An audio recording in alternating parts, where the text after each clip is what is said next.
Ginapatihan ginabandonar nga lapsang nasapuan sa Pasig City kay nasang aga. Samtang pa via police may identity na sa nagbilin sang isaman kalapsag sa mga banwa sang damlaglang. Ini ang gintutukan ni Zen Kilantang Sasa.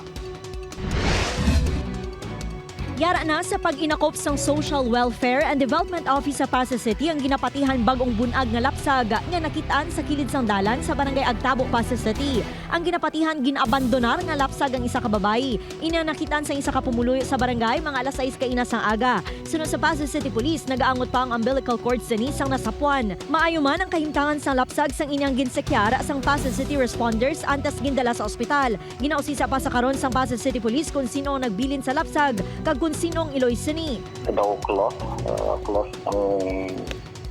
ang ano ganili, ang putos niya. Kag ang iyang puso dyan ito arap sa lawas sa patch sa lawas ang bata.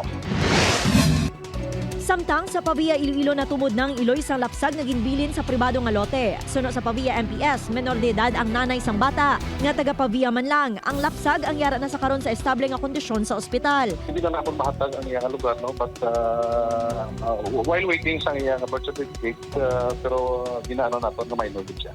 Upod kay Cirilo Randuque, Zen Kilantang Sasa, One Western Visayas.